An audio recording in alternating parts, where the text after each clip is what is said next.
Mobiles కి బ్యాటరీలు తయారు చేసే ఒక చిన్న కంపెనీ ఈ రోజు ప్రపంచంలోనే ఎలక్ట్రిక్ కార్స్ తయారు చేసే అతిపెద్ద కంపెనీగా మారింది. అదే BYD, build your dreams. Greatest success stories series లో ఫస్ట్ వీడియో ఎలక్ట్రిక్ వెహికల్స్ లో కింగ్ అయిన BYD స్టోరీ. వీడియోని చివరి వరకు చూడండి. ఈ గ్రోత్ వెనుకున్న ఒక చిన్న ఓపెన్ సీక్రెట్ మీకు తెలుస్తుంది. 1990s లో జపాన్ ఈ rechargeable batteries and lithium ion batteries manufacturing లో టాప్ ప్లేస్ లో ఉండేది. ప్రపంచంలో అతిపెద్ద కంపెనీలకి జపాన్ నుంచే బ్యాటరీస్ వెళ్లేవి. సో 1995 లో జపాన్ లో ఈ BYD వాంగ్ చువాంపు స్టార్ట్ చేశారు. అది కూడా చాలా చిన్న ఇన్వెస్ట్మెంట్ తో. మొదట్లో మొబైల్ ఫోన్స్ కి బ్యాటరీస్ ని సప్లై చేసేది. నెమ్మదిగా నోకియా అండ్ మోటోరోలా కి సప్లై చేసే స్థాయికి వెళ్లారు. 2002 వచ్చేసరికి nickel and cadmium battery supply లో 65% షేర్ ని రీచ్ అయ్యారు. సో 2002 లో హాంకాంగ్ స్టాక్ మార్కెట్ లో లిస్ట్ అవడం ద్వారా చాలా ఇన్వెస్ట్మెంట్స్ వచ్చాయి. అప్పుడే BYD ఒక రిస్కీ స్టెప్ వేసింది. అదేంటంటే అప్పటికే ఇబ్బందుల్లో ఉన్న జియాన్ క్విన్చాన్ అనే కార్ల కంపెనీని కొనడం. చిన్న బ్యాటరీస్ తయారు చేసే కంపెనీ కార్స్ కంపెనీని కొని ఏం చేస్తుందని అందరూ నవ్వడమే కాక చాలా ఇన్వెస్ట్మెంట్స్ ని లాస్ అయింది. కానీ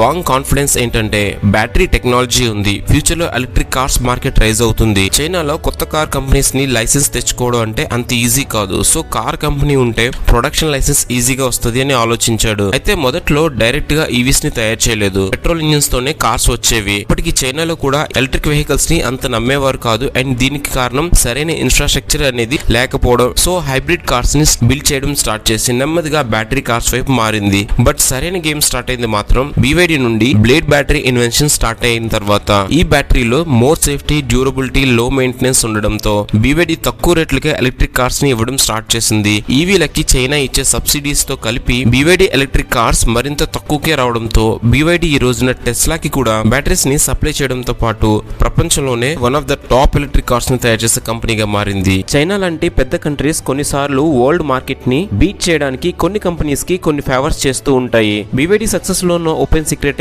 China support. So this is about BYD story. Thank you for watching.